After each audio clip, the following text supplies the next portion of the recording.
Hello, everyone, and welcome back to the SirLinksalot podcast. My name is Artemis, and I will be your host for today and the foreseeable future. So today I'm actually super excited for today's guest, and I'm going to introduce him in a second. But what you should know first and foremost is that he isn't just a talented writer. He's also a great marketer and someone who has built his career from building meaningful connections both online and around the world. So Greg Heilers is the co-founder of JollySEO, which is an SEO and PR agency that sent over 250,000 media pitches and helped clients build over 25,000 media relationships with great publication. Before diving into the digital world, Greg actually worked across the globe in sustainable agriculture and conservation, and that was in his previous life. Although nowadays he's more of a multilingual marketing powerhouse who shares his knowledge as a frequent speaker at conferences and workshops, and also as the creator of a popular course that teaches marketers how to replicate his own success in digital PR and link building.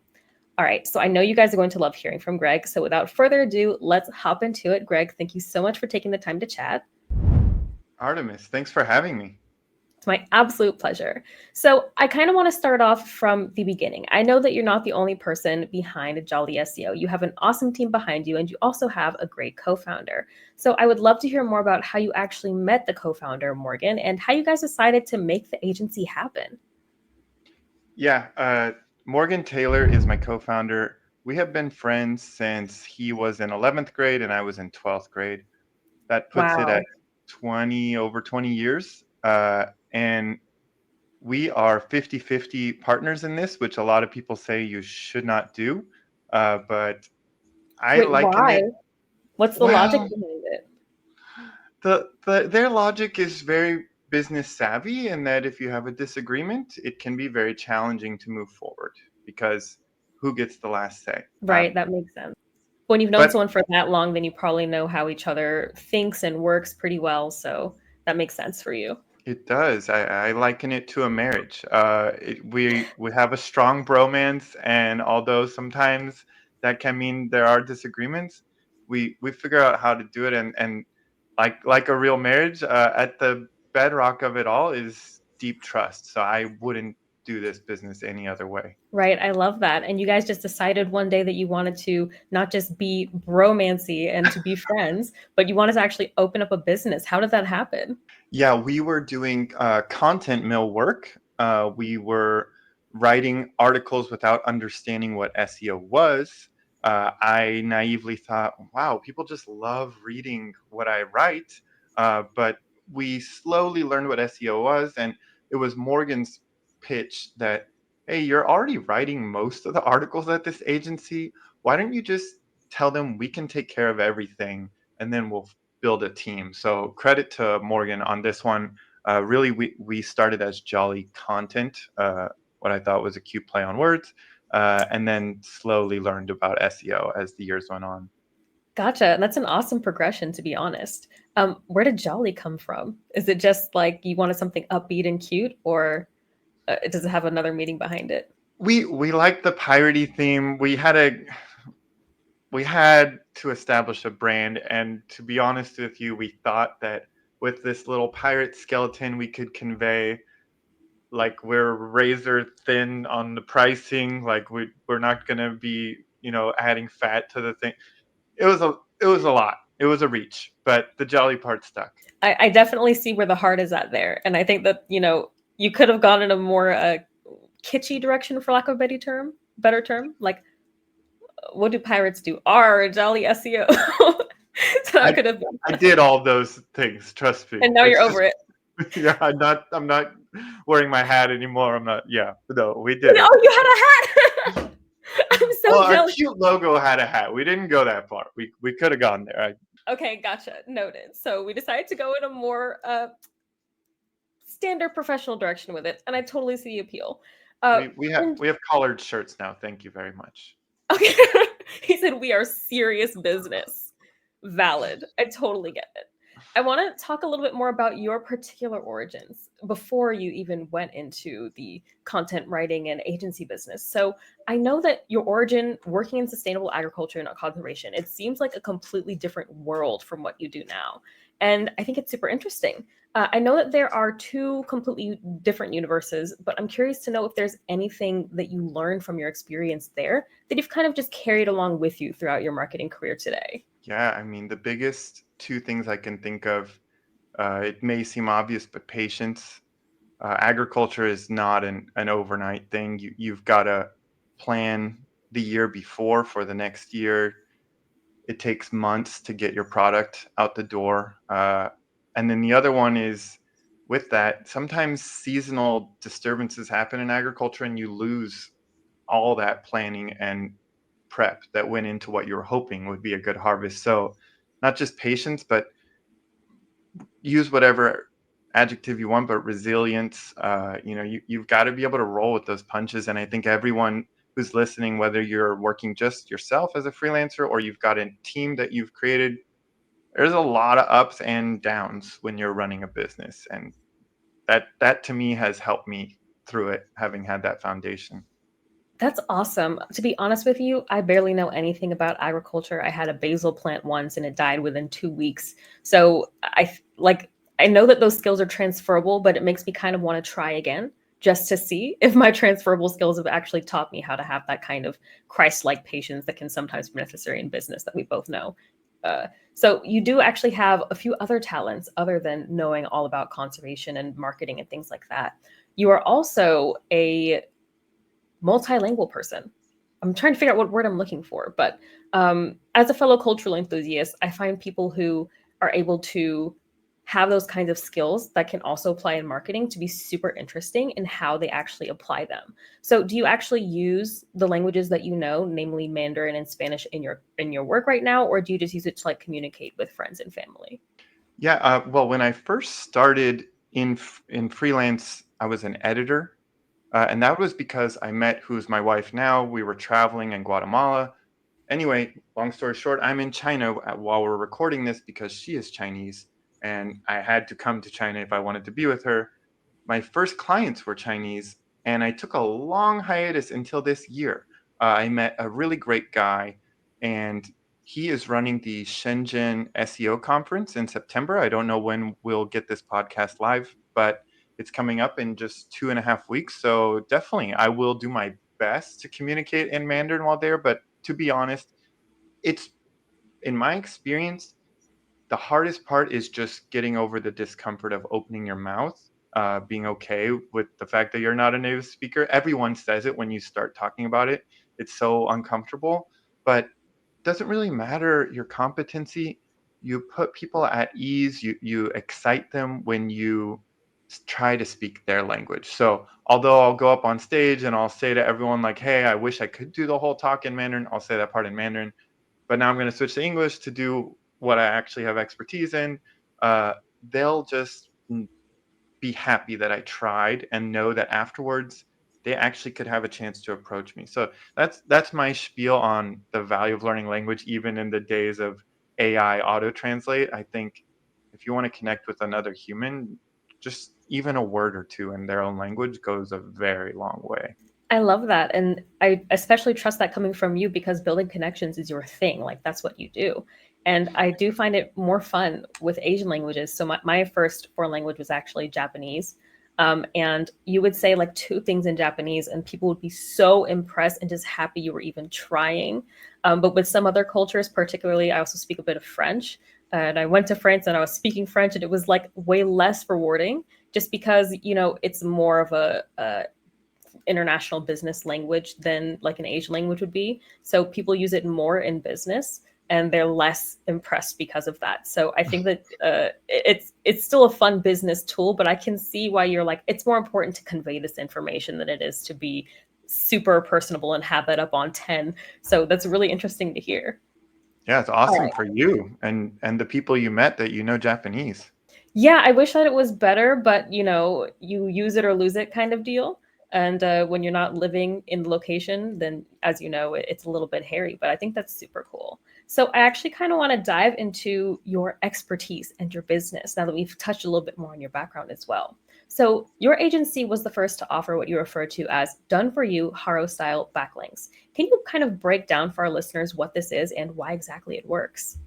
Yeah, so If you're new to link building or SEO, you may not have heard of helpareporter.com. There are a lot of platforms like it now. If you've already heard of HARO, HARO, there's featured, quoted, source of sources, help a B2B writers. What these platforms are, they range from free to expensive, from lower quality to higher quality. These are places where a journalist or a marketer who is writing an article for a publication is looking for an expert or a few experts to add their contribution. This plays into EEAT. They need this expertise in their article. It's kind of a scratch my back, scratch your back. If you contribute and you're picked up to be in the article, sometimes they'll give you a backlink, sometimes they won't. This is earned link building. So you're not paying your way in, you're sharing expertise. And so as an SEO agency, we're just doing that on behalf of our clients to secure that link or that brand mention for them. And it's really accessible. I highly encourage the audience to check it out, any of those platforms. It's great for the DIY enthusiast. Gotcha. That's awesome. And if you had to kind of ballpark it, what percentage of people would you say are more than happy to give you a backlink off of that method? Wow, great question. So first of all, it is a numbers game, so it's a really good question. Right. If you send 10 pitches, let's say, one might get picked up and included, but of those 10, you're probably, it really depends on the highest quality Business Insider, Wall Street Journal. These don't even give do follow backlinks anymore for the most part. They may give no follow, they may give no link. Then the lower tiers of websites, it's far more consistent to get that do follow. So I'd say like 80, even 90% of the placements you get will have do follow. But then at the top, again, it's maybe 0%, maybe 10%. So some people are like, you say you're in SEO and you don't even get links sometimes, but SEO is changing and it has been. And now we've got GEO or whatever you want to call it. So things are GEO, changing, AEO, AIO, all of that. Yeah. all of it. Yeah, that makes complete sense. And you say that it's pretty good for DIYers, and I can totally see that, but it sounds so tedious that it's something that most people can justify actually paying people to do for them, especially if you're brand new to it. So I see the appeal in both ways, but it does take a bit of heavy lifting. So I definitely see where you guys come in as well. Pros and cons, right? Always. For working with us, you got to pay us, but you only pay us for the result. You do it yourself. You got to invest your time. If someone out there is listening, thinking about it, you don't need to work with us. You can either do it yourself or find a freelancer who works on a performance model, at least a hybrid. I wouldn't pay just purely for their time because these journalist platforms have been around long enough. There's a lot of great skilled writers out there who can help you. Gotcha. Awesome. And I know that our listeners will appreciate those tips as well. So I kind of want to touch on what you mentioned with things changing a lot with the AEO, AIO, everything that is just SEO, but for getting picked up by LLMs. So I was looking at the landing page for your course, and you mentioned that you teach your students how to use AI responsibly in their work. And I kind of wanted to touch on like what exactly that means for you, particularly as somebody who has an interest in sustainability and things like that. I know that it can be a little bit of a hot button topic.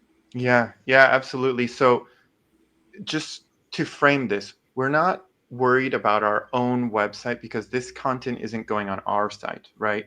Having Right. said that, the person considering our pitch and accepting it into their article, their editor who's going to publish it on their website, they are concerned about the quality. So we have done quite a lot of thinking about this over the years. If we talked to each other 2 years ago, Artemis, our policy was to terminate contractors who used AI writing tools. Uh, I could say I feel awful, but honestly, the skill level wasn't there. The tools themselves weren't there. And I think it was the right thing to do at the time. But over the years, like everyone else, we've started thinking about how to best use AI to help produce content. And so, where I'm currently at, we're in August of 2025. I think it's okay to use AI for generating ideas. I even think it's okay to use it for rough drafts. If you don't have a human on the back end as the final QA, especially with the work we're doing, this is your personal brand and maybe even a corporate brand if you work at a bigger company. And certainly for us serving our clients, their brands, that's paramount. So if you're just shooting out AI generated pitches with no QA on the back end, I would say, to use your framing, Artemis, on sustainability, I'd say you're going to have pretty big problems on your hand. These publications, there's only so many, and they're going to blacklist you eventually. Right. And I can definitely see that, especially since I think personally it's pretty easy to tell when AI is being used. Do you think that maybe one day AI might get to a point where people would be able to incorporate it more easily without being detected? Or do you feel like there's probably always going to need to be that human touch behind it? Yeah, this isn't necessarily my idea, but I definitely subscribe to the cat and mouse kind of viewpoint on this. I think for periods of time, yes, and then the detectors will get better. I'd like to just take this moment. We talked about languages.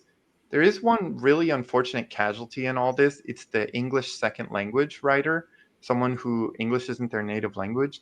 They use a lot of turns of phrases that AI tools use, and they get hit most frequently with the AI Oh, detectors.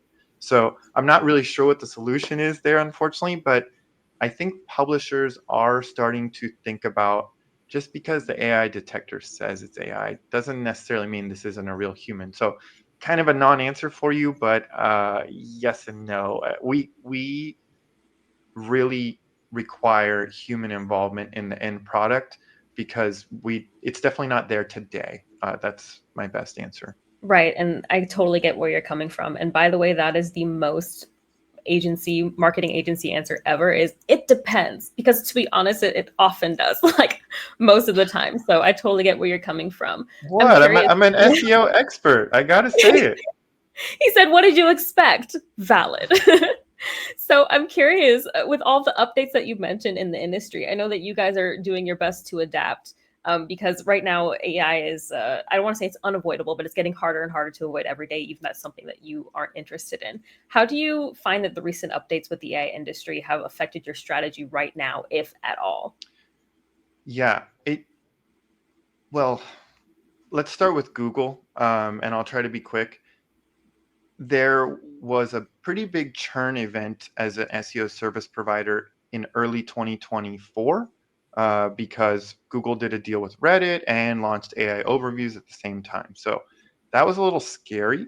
And now there's a lot of chatter about with the LLMs how most of the traffic is from bots, it's not from humans. But I have been seeing increasingly, although for a period of time there was challenges with attribution from LLMs, that people are saying the quality of traffic through LLMs and even through Google, what remains, is actually stronger than what they used to have. Now, I didn't give any data to back up that assertion. It's totally anecdotal, right, in this context. But the way we're seeing it, because of the work we do some keyword based link building, but we do a lot of brand based stuff. And so link or no link, I still think links are very powerful in Google, but even no links for LLMs is being shown to have a lot of value.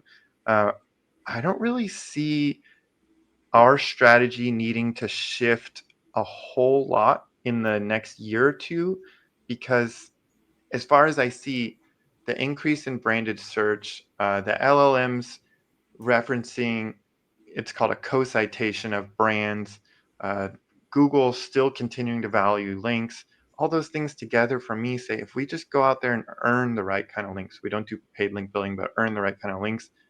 We think about this a lot. It's a great question.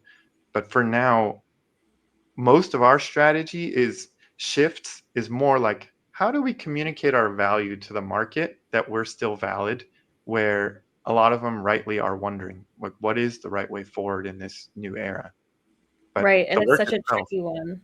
Yeah, because nobody actually knows where it's going to go. So because of right. that, it's like, we just kind of have to wait and see. But in the meantime, would you say that you've noticed that following most of the general SEO principles, like making sure that everything is solid on that end, leads to all of these other acronyms that have been popping up, like generative engine optimization and AIO and things like that? In general, yes. Although I also support and encourage our clients who say they're diversifying they're focusing on Reddit and Insta and these other places where they can establish their brand entity. I think that's very important to do because I don't see the value of a brand decreasing over time. And I don't think you need to put all your eggs in the traditional SEO basket. But yes, we are continuing to stay in that lane. But I still think we should be part of a more holistic marketing strategy for a brand that really wants to be referenced in the future. Gotcha. I totally get that. And I've been seeing the same chatter that you mentioned about people saying that even though they're getting less traffic to their websites, that the traffic that they are getting is more likely to generate into leads. So, again, purely anecdotal. Don't ask me for numbers because I have none, but there's a lot of talk about it in our Facebook group, the SEO Roundtable, subtle plug there. So, if you guys want more chatter about other such topics to see the trends, then you can also check that as well. So I kind of want to dig a little bit more into the execution of what you do. You posted something really interesting on LinkedIn recently, and I love the short form videos that you have on there, by the way. They're super informative. So you were talking about the importance of looking at least 2 years of website traffic history when trying to figure out what websites to build links from. So let's say I'm just looking at 6 months, or let's say I'm just looking at 8 months. What are the risks of only looking at a shorter period of time to decide this? Yeah, that's great. So this has been an internal discussion for us over the years, and we're very grateful to our clients. Sometimes you get a great client who knows more than you do. And so the 2 year came to us from, we were even shorter time period, Artemis. We were just looking at what's the traffic look like today? Like what's the number today? Oh, it's a good number. Great. The danger there is certain algorithm updates are calling out different, let's call them either best practices or really bad practices to qualify it, that a website has employed over the years. Each algorithm update isn't necessarily comprehensive, or to use the word I used earlier, holistic. So there may be a rebound from one update that really doesn't reflect the entirety of the quality of the site. It's just a pivot in the traffic based on the latest update. And so if you're not looking at far back enough in time, you're not really seeing all of the things that website has done, but also Google is aware of that it's done.